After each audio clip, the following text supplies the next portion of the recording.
Bienvenidos de nuevo a Negocios Televisión, bienvenidos a las noticias del día, pendientes de toda la actualidad, también de todo lo que está sucediendo en directo en estos momentos. Conectamos con el presidente de Estados Unidos, conectamos con Joe Biden, después de las declaraciones hoy por parte del presidente ruso, de Vladimir Putin, de su viaje a China.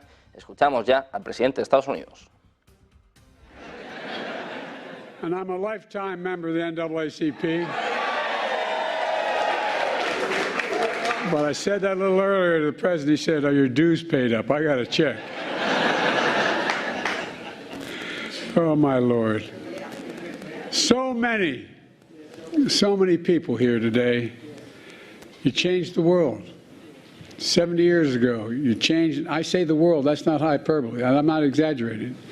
Not only changed the United States, it changed our role in the world in a fundamental way. I know there's a lot more to do. President Johnson, that introduction, thank you for your leadership. But most importantly, for the NAACP. It's an honor to be with all of you here at the National Museum of African American History and Culture.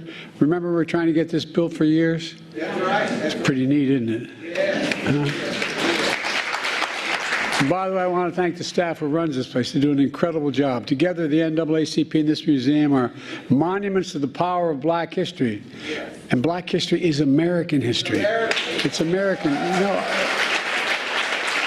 it's a really important thing to continue to. We have a whole group of people out there trying to rewrite history. That's right. Trying to erase history. That's right. It's a tribute to heroes, known and unknown, who pursued our nation's North Star. We're unique among all nations of the world, and I mean that. Every other nation is based on ethnicity, based on religion and other things, but we're the only one based on an idea. Yeah. We hold these truths to be self-evident that all men are created equal, endowed by their Creator with certain inalienable rights, and should be treated equally their whole lives, throughout their lives. We've never fully lived up to that idea, to state the obvious, but we've never walked away from either because of so many of you in this room and so many more.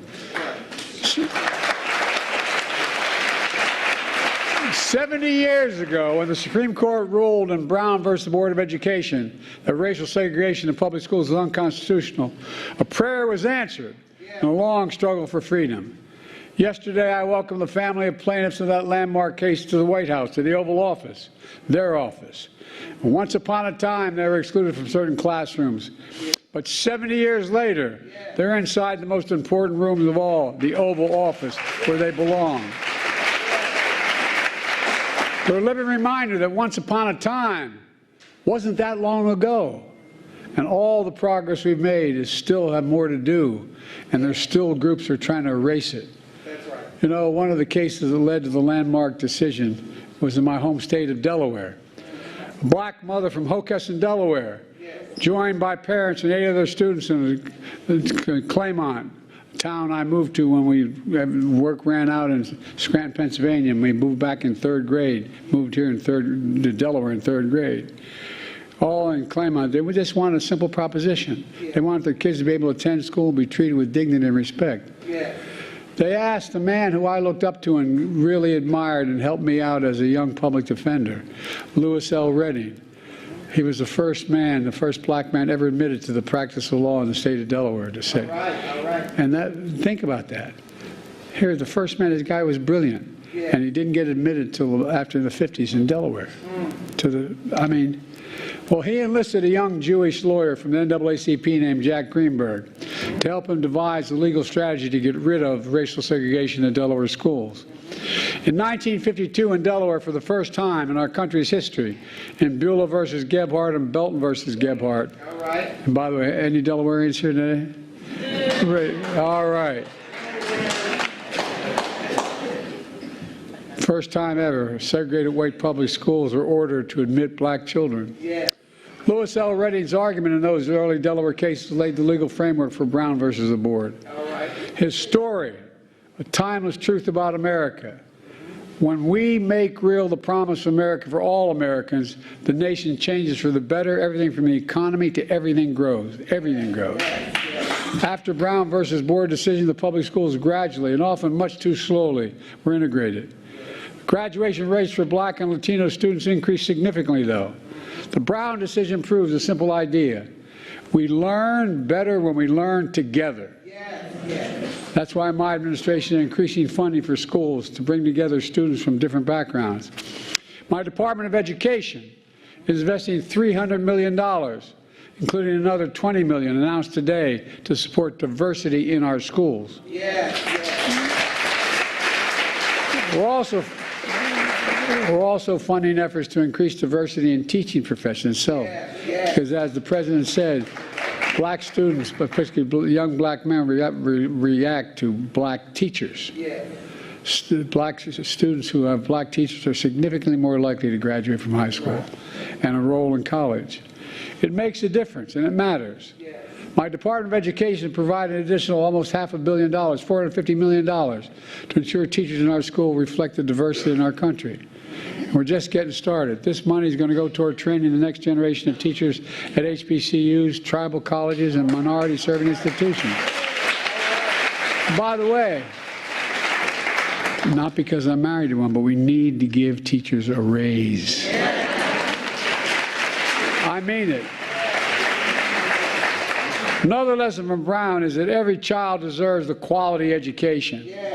How can we, think in just simple terms, how can we have the strongest economy in the world without the best education in the world? I mean, it's not possible. That taps into the full talents of our entire nation. And the answer starts with childhood, early childhood education. Because of the nation's legacy of discrimination, the black children start school with an average of 7 months behind their white peers in reading. But 1 year of universal high-quality pre-K could eliminate 98% of that gap, just 1 year.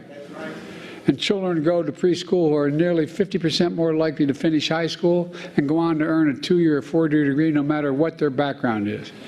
That's why my administration is working to support black children. And as soon as I came to office, I signed the American Rescue Plan. And I'm going to be political, but I just say this because we're having problems. Not one Republican voted for it, not one. But the American Rescue Plan expanded child care tax credits to deliver monthly checks to working families to cut black child poverty in half.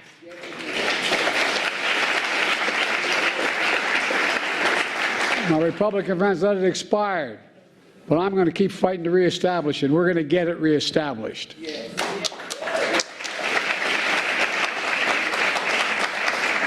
And I'm going to keep fighting to make sure preschool is universal for every 3- and 4-year-old in America.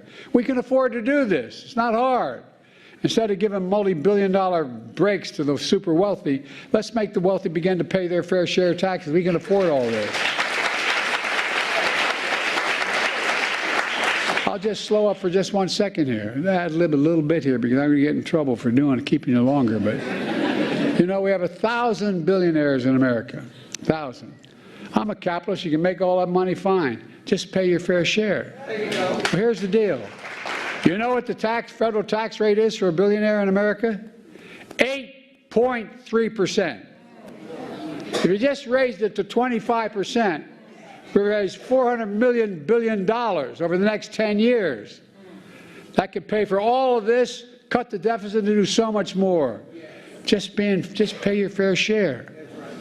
Look, it's not only good for children, it's good for the country when we have early education, and it grows the economy. We're also working to ensure every child, no matter what their zip code, has access to quality education experience in K through 12. The American Rescue Plan delivered $130 billion to American schools, the most ever in funding public education in our nation's history. And we added another $202 billion annually to Title I funding, support school students that are most in need. These dollars help for things like tutoring, paying teachers for what they deserve, providing more advanced casework and coursework as well. While college degrees are still the ticket to the middle class, the ticket's becoming too expensive. Too many young people, black students, are dealing with unsustainable debts in exchange for a college degree. That's why my administration is taking the most significant action, notwithstanding the Supreme Court tried to stop me, to provide student debt relief, most supreme ever. I've been able to relieve $160 billion in student debt for over 4.5 million Americans, including a significant number of black borrowers. That means they can now start a family, buy a home. Escuchamos al presidente de Estados Unidos, Joe Biden, está hablando sobre la deuda estudiantil. Saben, bueno, pues que ha cancelado esta deuda en varias ocasiones. Se ha referido también al número de millonarios que hay en Estados Unidos. Dice que hay miles de millonarios y que lo único que les pide es que paguen una parte justa. Dice que solo les pide que paguen su parte y que sería bueno para los niños y sobre todo para que siga creciendo la economía de Estados Unidos. Hablando de los impuestos que ha llevado a cabo su administración y también los que planea de cara a las elecciones de noviembre. Seguimos escuchando al presidente de Estados Unidos, Joe Biden. Kamala keeps saying it's Howard.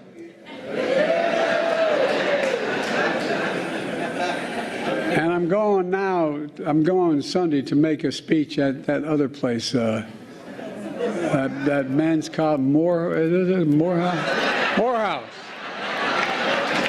I got more Morehouse men in my administration than Morehouse. But regardless of loyalties, it's clear HBCUs are vital to our nation's progress. I mean it.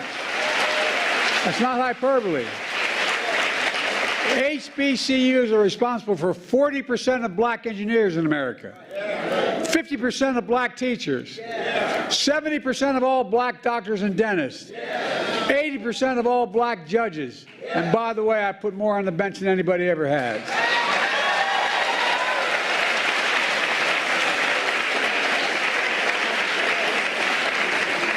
And 100% of black vice presidents.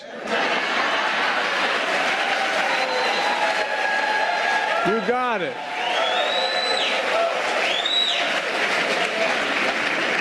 HBCUs also don't have endowments like other colleges and universities that are able to fund research labs and so much more.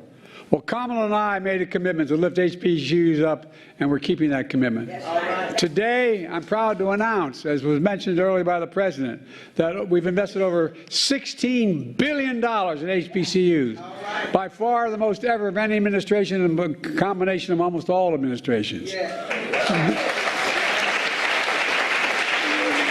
This investment has helped HBCUs do everything from build student housing, to study climate science, to create health research labs, prepare black students for labs and industries of the future, because they don't have the endowments to do it themselves now. But let's be clear. I know real power when I see it. Later today, in the Oval Office, I'll be meeting with the presidents of the Divine Nine. You all think I'm kidding, don't you? Well, I'm proud that we are the first to... You got it.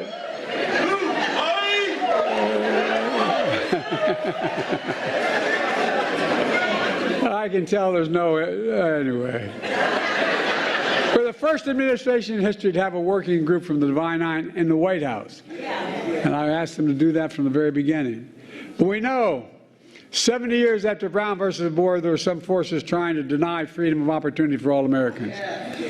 A few minutes ago, I talked with some of the Little Rock Nine, who were determined to integrate a public school in Little Rock, Arkansas 67 years ago. I'd like to recognize them for their courage and their, if they can, if you're able, please stand and rise so we can all see you.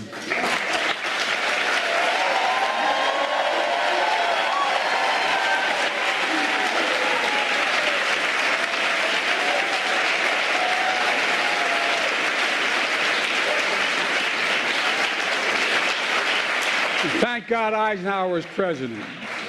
Thank God we had someone who stood up. The Little Rock Nine were met with vitriol and violence. Today, the resistance comes in other insidious forms. An extreme movement led by my predecessor and his MAGA Republican allies, backed by an extreme Supreme Court, gutted affirmative action in college admissions. My predecessor and his extreme MAGA friends are now going after diversity, equity, and inclusion all across America. They want a country for some, not for all. And let's not kid ourselves, folks. This is the God's truth, what I'm saying. My predecessor and his extreme MAGA friends are responsible for taking away other fundamental freedoms, from the freedom to vote to the freedom to choose. But I've always believed that the promise of America is big enough for everyone to succeed. And I mean that, everyone to succeed. That's what Brown is all about. That's what we're all about. That's what America's about. Let me close with this. On Sunday, I'm attending the commencement of Morehouse College, one of our nation's most important institutions. Morehouse was founded after our nation's Civil War to help prepare black Americans who were formerly enslaved to enter the ministry, earn an education, and usher them from slavery to freedom. The founders of Morehouse understood something fundamental. Education is linked to freedom. Because to be free means to have something that no one can ever take away from you. And that's the power of an education. That's why the Brown decision to commemorate today is so important. The work of building democracy is a possibility of a democracy worthy of our dreams. Starts with opening the doors of opportunity for everyone without exception. And we can do it. We just have to remember who we are. We are the United States of America. There's nothing beyond our capacity when we decide to work together. May God bless you all, and thank you all for all the bravery you've demonstrated over the years, and may God protect our troops. Thank you, thank you, thank you. Proud to be with you. Thank you.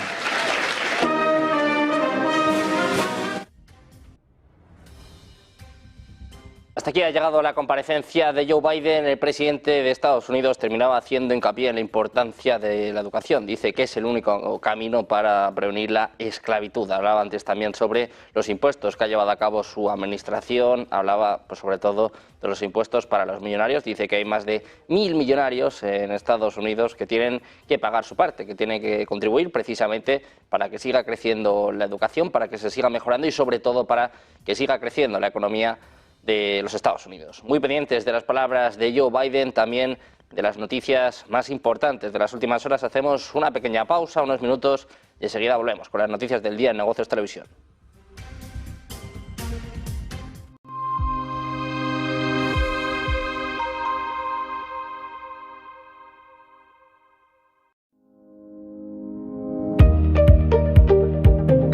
Algo que a menudo la gente no da la suficiente importancia es el mercado de divisas.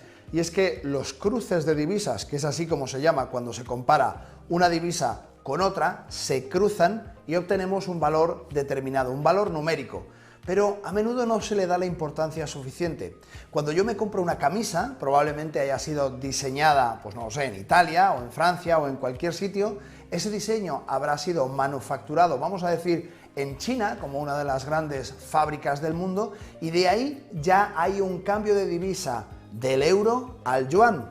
Una vez que haya sido facturada, probablemente haya un distribuidor por el medio, que la envíe, vamos a decir, a Malasia como centro de distribución. De ahí, de nuevo, habrá un cambio de divisa. E imaginad que esta camisa ahora se va a vender, pues no lo sé, en Estados Unidos, y habrá un siguiente cambio de divisa. Todos esos pasos que vamos sufriendo, al fin y al cabo, conforman el mercado Forex, el mercado Foreigner Exchange, que es el mercado de cambio de divisas, donde no solamente se altera mediante la oferta y la demanda de inversores que entran al mercado, sino también en el comercio diario que tenemos dentro del mundo entero.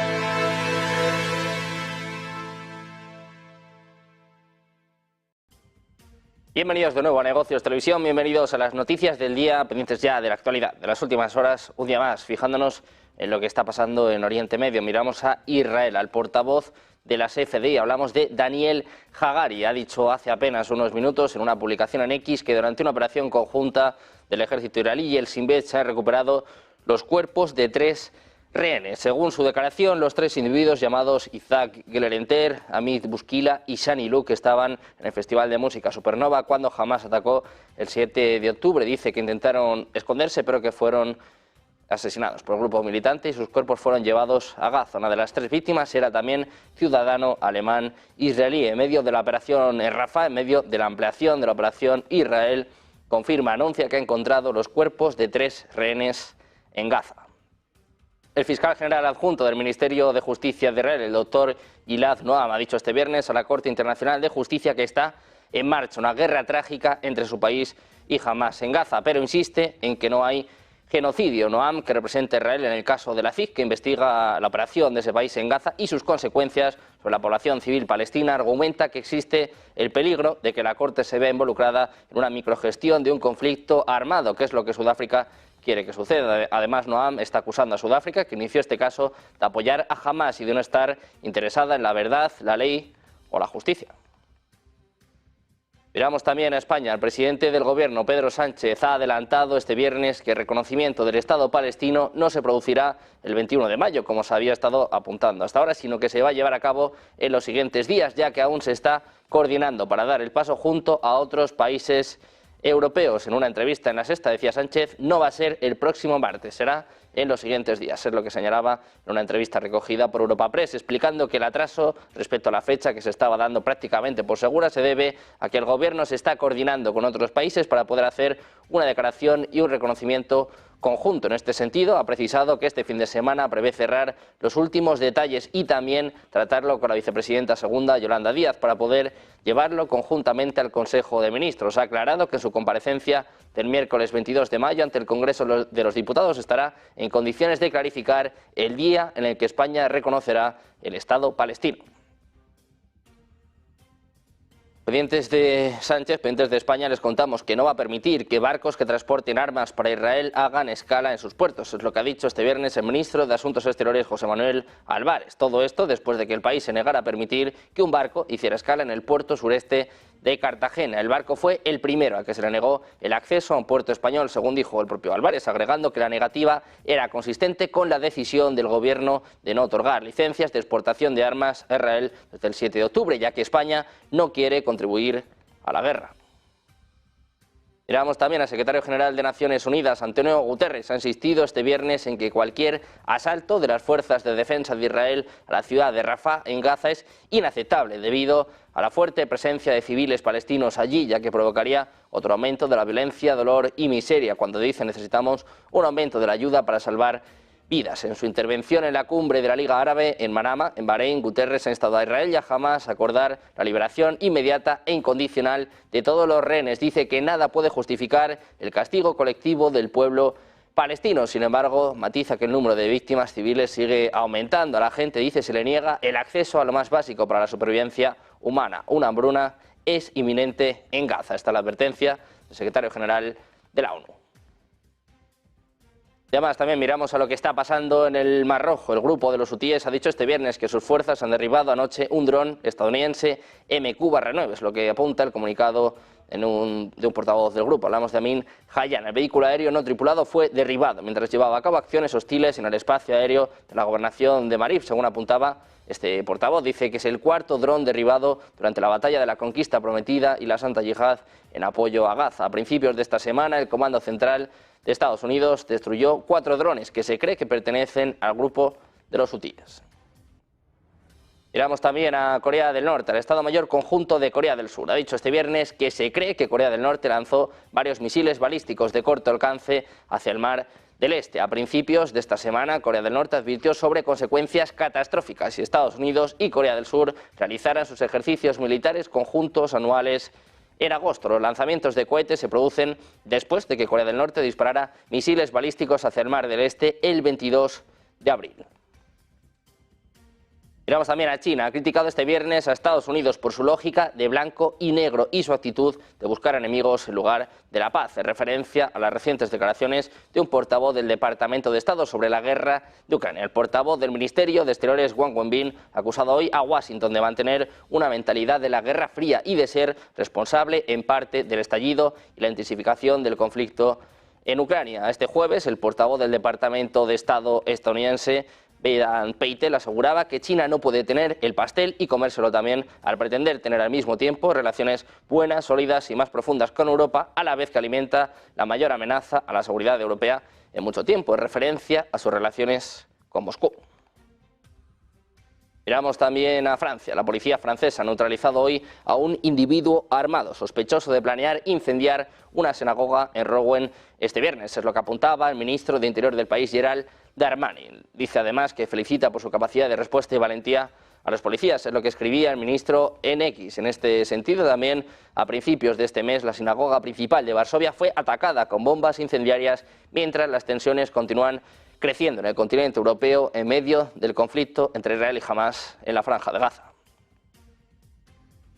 Miramos también al estado de salud del ministro de Defensa eslovaco, más bien del primer ministro, de Robert Fico. Y es que el ministro de Defensa eslovaco, Robert Kaliňák, ha compartido este viernes que el primer ministro del país fue sometido a otra operación tras el intento de asesinato durante el cual el político de 59 años sufrió múltiples disparos en el pecho y el abdomen. El ministro de Defensa señaló que la cirugía duró unas 2 horas y que el estado del primer ministro sigue siendo muy grave. Permanece en la unidad de cuidados intensivos del hospital F. de Roosevelt de Banska Bystrica, donde fue trasladado en helicóptero tras recibir un disparo. La policía eslovaca acusó anteriormente a Juraj Cintura, sospechoso de 71 años, de intento de asesinato premeditado del primer ministro.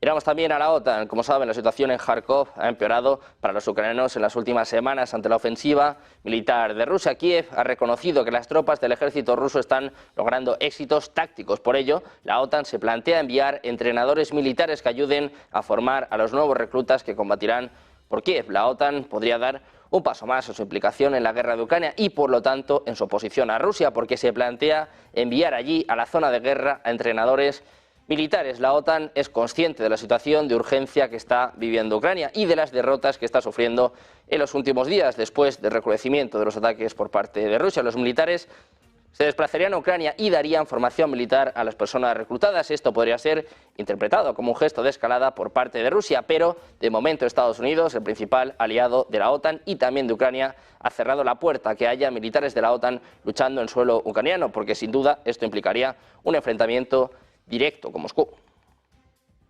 Seguimos hablando de la OTAN, hablamos de los avances de Rusia en este conflicto. Los mayores en 1 año y medio no solo están preocupando a Kiev, sino también a sus aliados occidentales, y es que se multiplican las voces que alertan de una internacionalización de la contienda, bien porque sea necesario enviar más material ofensivo a Ucrania para que se pueda defender con armas que hasta ahora no se han querido tocar, o bien porque Moscú acabe cumpliendo con sus amenazas de atacar el entorno de su adversario, aunque sea territorio de la OTAN o territorio de la Unión Europea. Las palabras del primer ministro británico, Rishi Sunak, que ha respondido en el diario The Telegraph un veterano militar, el coronel Hamish de Breton Gordon, especialista en armamento químico, y su lectura es aún más seria. Dice que Sunak tiene razón en cuanto a la amenaza, pero que todavía tiene que comprender que una manera de enfrentarla es invirtiendo fuertemente en nuestra disuasión militar convencional, física y psicológica. Dice que las señales que salen de Moscú están lejos de ser alentadoras. Sostiene que el Kremlin trata de garantizar que la economía esté en pie de guerra total y que sea capaz de enfrentarse a la OTAN y sobrevivir en los campos de batalla y en los parlamentos de Europa, un proceso que no está por pensar, sino que ya está en marcha. Destaca además que en el caso de que Donald Trump llegue al poder es posible que solo tenga que mantenerse firme hasta enero de 2025, es lo que destaca ante los cambios posibles en la Casa Blanca en las elecciones del próximo mes de noviembre. Miramos también a Moldavia. Les contamos que la presidenta de Moldavia, Maya Sandu, ha confirmado este viernes que su país, fronterizo con Ucrania, negocia un acuerdo de seguridad con la Unión Europea, como habían publicado esta semana diversos medios. Sandu recordó que Moldavia ya se beneficia de una misión civil europea establecida en 2023, en la que participan varios países, así como de diversos tipos de cooperación, por ejemplo, en materia de ciberseguridad. Dice Sandu que este acuerdo de seguridad será una especie de paraguas para actividades ya existentes y que espera que también pueda llevar a cabo algunas nuevas. Es lo que afirma la presidenta moldava en una rueda de prensa junto con el canciller alemán Olaf Scholz en Berlín.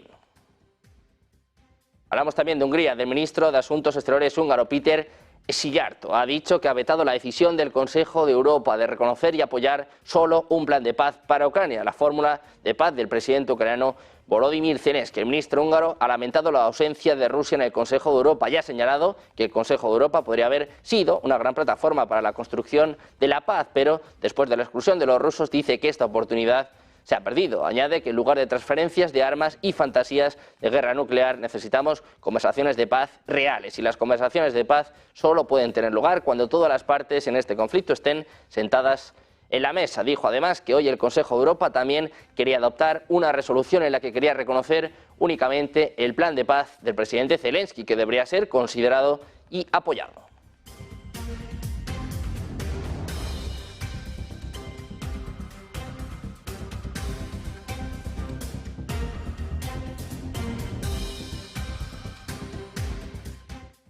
Pendientes también de la implicación de Reino Unido en este conflicto. El último informe del Servicio de Inteligencia británico, Rusia advierte que Reino Unido ha entrado ya de facto en la guerra en Ucrania. Hacemos una pausa, 2 minutos, enseguida se lo contamos en Negocios Televisión.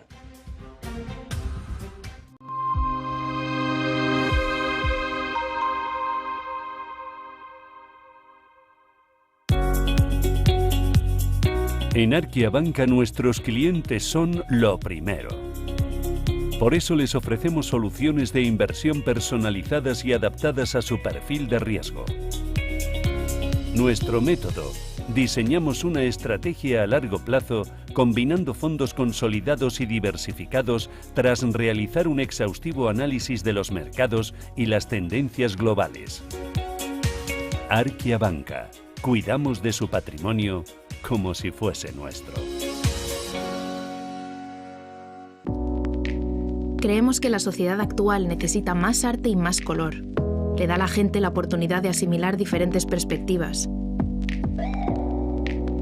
Es realmente un placer pintar este cuadro, porque es una hermosa imagen para comenzar. Lo último que pintaremos es el auricular en vez del pendiente. Using a classic and merging it with modern. This is very provoking. ¿Quieres invertir en bolsa? Déjame enseñarte algo. Él es Guille, compra acciones de empresas de videojuegos. Y él es Javier, invierte en acciones del mundo del motor. ¿Pero cuál es la comisión? 0 comisión. Abre tu cuenta de cliente totalmente online e invierte en acciones y fondos cotizados sin comisiones hasta 100.000 euros al mes.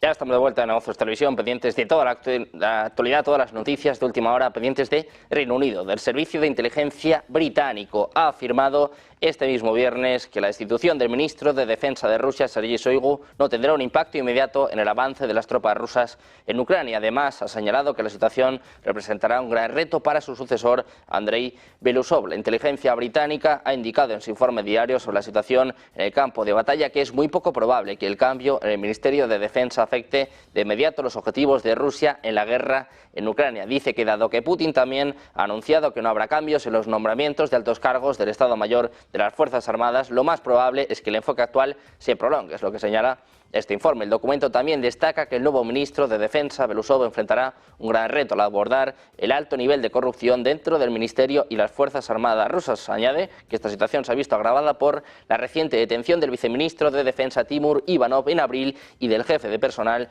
Yuri Kuznetsov, en mayo, ambos sospechosos de estar involucrados en una trama de sobornos. La inteligencia británica estima que la elección de Belousov para reemplazar a Shoigu se debe en gran medida a la necesidad de garantizar una mayor eficiencia en el gasto de defensa y una mejora de la coordinación entre la industria militar y las necesidades de las Fuerzas Armadas.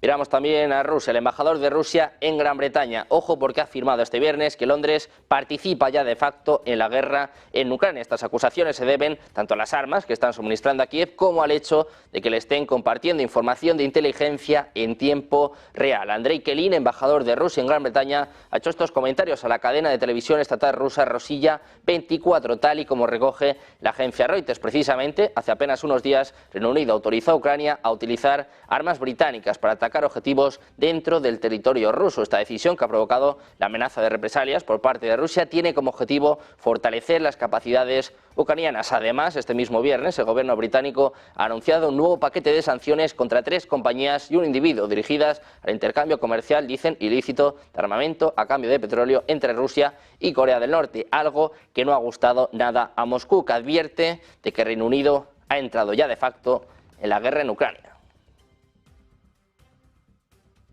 Pendientes hoy también de la reunión entre el presidente chino Xi Jinping y el líder ruso Vladimir Putin, que se han comprometido a intensificar la cooperación contra la contención que Estados Unidos practica con sus países, al tiempo que han advertido de las crecientes tensiones nucleares entre potencias rivales. Putin y Xi han acusado a Washington de planear la instalación de sistemas de misiles en todo el mundo que suponen una amenaza directa para la seguridad de Rusia y China. Tras una reunión de 2 horas de conversaciones en Pekín este jueves, han acordado estrechar la coordinación también entre sus ejércitos contra lo que califican de curso destructivo y hostil de Washington. Ambos líderes han advertido también del aumento de los riesgos estratégicos derivados de la espiral de tensiones entre las potencias nucleares. Acusan a Estados Unidos de intentar violar el equilibrio estratégico nuclear para obtener una ventaja militar decisiva.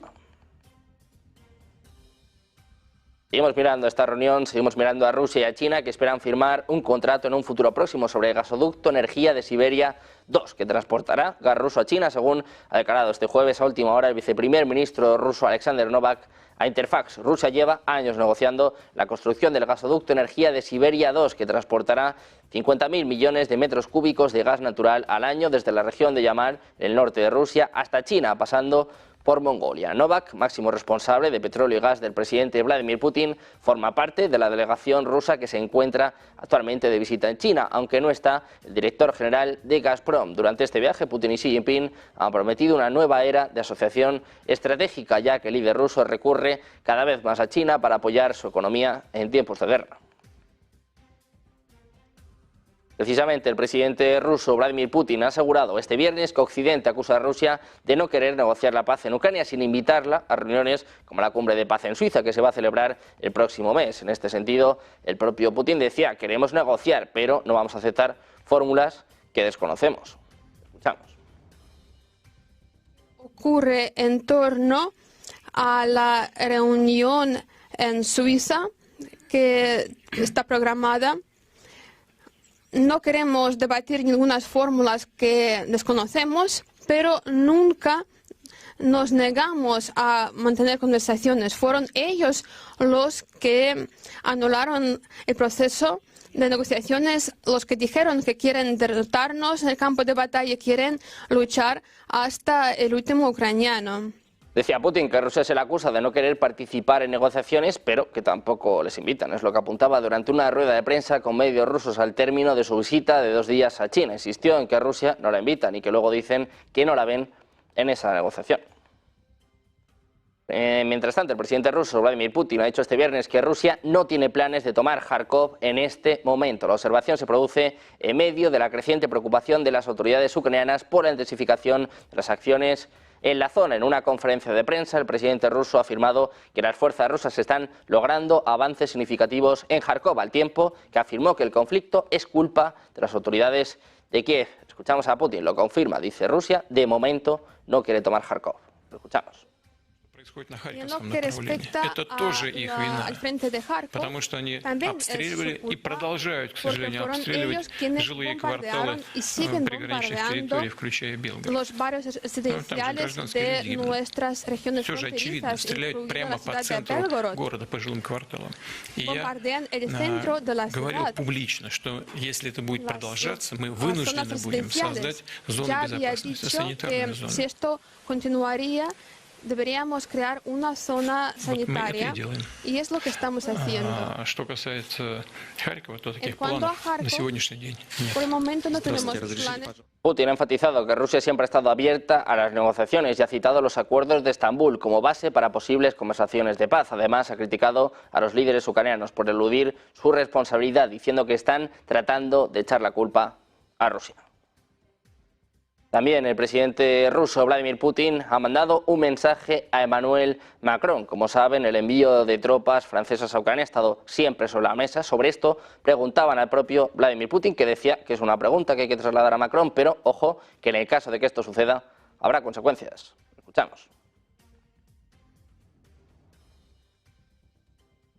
Mientras tanto, el presidente ruso ha estado también hablando de más temas. También ha estado mandando mensajes, un alto diplomático ruso. Este viernes ha dicho que Estados Unidos había entrado hacía mucho tiempo en un estado de guerra indirecta con Moscú y que estaba jugando con fuego con Ucrania al comportarse de tal manera que la situación podría salirse de control. Los comentarios del viceministro de Asuntos Exteriores, Sergei Ryabkov, en una entrevista con la agencia estatal de noticias TASS, reflejan la creciente preocupación rusa por lo que Moscú considera una peligrosa escalada occidental en Ucrania, a medida que las fuerzas rusas avanzan en varios lugares. Decía Ryabkov que advierten a Estados Unidos que están jugando con fuego. Dice que hace tiempo que se encuentran en un estado de guerra indirecta con la Federación Rusa. Refiriéndose a Estados Unidos, dice que de algún modo no se dan cuenta de que para satisfacer sus propias ideas geopolíticas se acercan a una fase en la que será muy difícil controlar lo que está sucediendo y evitar una crisis dramática. Más mensajes de advertencia. La portavoz del Ministerio de Asuntos Exteriores ruso, María Zaharova, ha subrayado este viernes en comentarios publicados en el sitio web del Ministerio que Estados Unidos, Reino Unido y Europa, junto con Ucrania, están jugando con fuego cuando se trata de ataques de este último en territorio ruso. Dice Zaharova que detrás de estos ataques bárbaros que utilizan armas occidentales emerge claramente el perfil de los conservadores estadounidenses y británicos del régimen de Zelensky. Dice que no solo están suministrando misiles de cada vez más largo alcance y armas pesadas, sino que también están dando el visto bueno para su uso contra Rusia, contribuyendo así a una mayor escalada del conflicto. Rusia ha advertido a Washington, Londres, Bruselas y Kiev que no planea dejar estas acciones sin respuesta. También les contamos que las fuerzas aeroespaciales rusas lanzaron este viernes al espacio un número indeterminado de satélites militares desde el cosmódromo de Plesetsk, situado en el noreste del país. Es lo que informa el Ministerio de Defensa de Rusia en su canal de Telegram. Dice que este 17 de mayo, desde el cosmódromo de Plesetsk, fue lanzado un cohete portador Soyuz 2.1B con aparatos espaciales a bordo en interés del Ministerio de Defensa de Rusia, es lo que señala el escueto comunicado castrense. Los cohetes Soyuz son capaces de poner en órbitas bajas hasta 7,7 toneladas de carga. Este tipo de portadores han sido lanzados desde los 3 cosmódromos de los que dispone Rusia. En este sentido, están hablando de un nuevo lanzamiento al espacio de varios satélites de uso militar. Miramos también en Ucrania. El presidente ucraniano Volodymyr Zelensky ha afirmado que algunos de sus aliados internacionales temen que una derrota de Rusia en la guerra tenga consecuencias impredecibles para la geopolítica global. Según Zelensky, estos socios preferirían una victoria ucraniana que no implique una pérdida significativa para Moscú. Decía literalmente: creo que los socios tienen miedo de que Rusia pierda esta guerra. Les gustaría que Ucrania ganara sin que Rusia perdiera, porque su derrota sería impredecible para la geopolítica. Es lo que apuntaba Zelensky durante un encuentro con periodistas en Kiev este viernes. A pesar de estas preocupaciones, Zelensky sostiene que la situación actual no puede resolverse de esa manera. Subrayó que si Ucrania gana, tendrá que hacerlo de manera contundente. Además, destacó la necesidad de que tanto Ucrania como sus aliados trabajen juntos para establecer las condiciones necesarias para una solución viable a la crisis.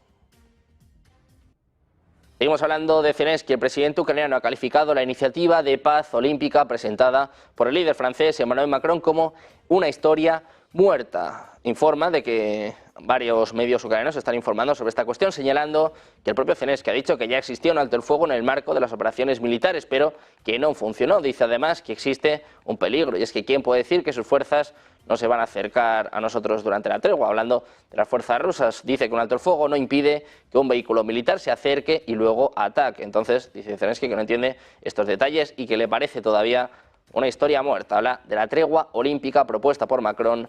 Zelensky rechaza esta propuesta.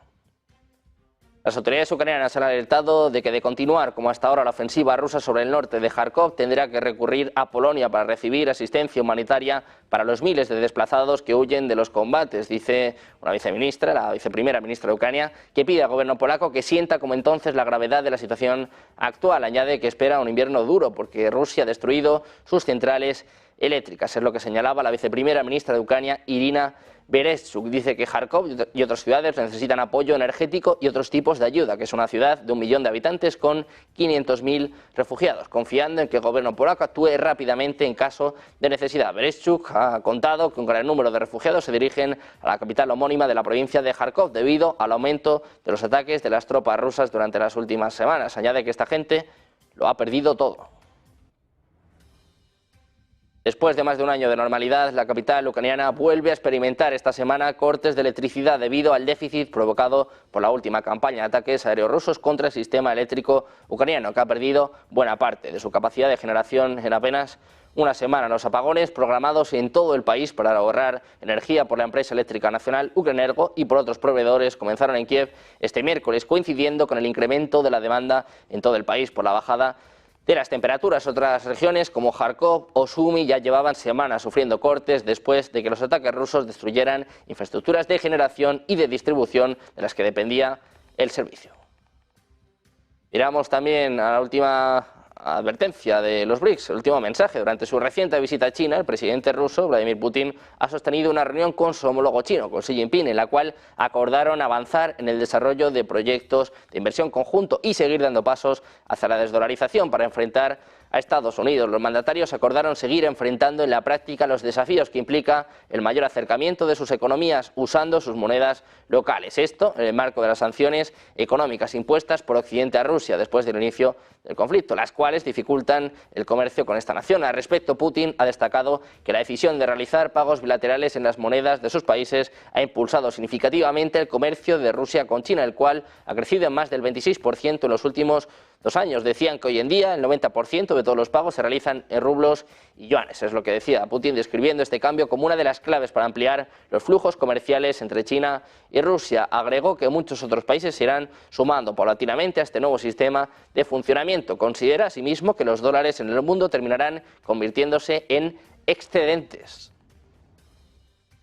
Hablamos también de Ray Dalio, del fundador del hedge fund Bridgewater. Ray Dalio no se corta con sus advertencias y esta vez tiene 2 para Estados Unidos. Una es que la deuda del país está creciendo a niveles agigantados y que pronto los mercados pueden dejar de comprarla tan alegremente como lo han venido haciendo hasta ahora. La segunda es bastante más dramática, es que teme que las elecciones de este año dejen al país al borde de la guerra civil, un riesgo que cuantifica en un 35 o un 40% de probabilidad. Dalio cree que en un resultado electoral que sea tan discutido como el de 2020 podría llevar al país a la implosión. Dice literalmente, ahora estamos al borde de la misma, es lo que afirmaba en una entrevista a Financial Times. Añade que todavía no sabemos si pasaremos a tiempos mucho más turbulentos, una opción que expone que es que el resultado no sea tanto una guerra caliente, sino una fría en la que los estados demócratas ignoren las leyes aprobadas por un gobierno republicano y viceversa, en una especie de divorcio nacional. La consecuencia de la creciente tensión política en el país sería poner a la creciente deuda estadounidense en una posición aún más débil. Dice que los países que ganan más de lo que gastan y que tienen unas cuentas equilibradas tienen orden interno y son neutrales en los conflictos geopolíticos y que, claro, por esto son más atractivos. Terminamos mirando a Jerome Powell, el presidente de la Reserva Federal de Estados Unidos. Ha dado positivo por COVID-19 y está trabajando desde casa. Es lo que ha dicho este viernes un portavoz de la Reserva Federal. Ha destacado que Powell, que experimenta síntomas de COVID, pronunciará un discurso pregrabado en la ceremonia de inauguración de la ley de Georgetown, según lo previsto.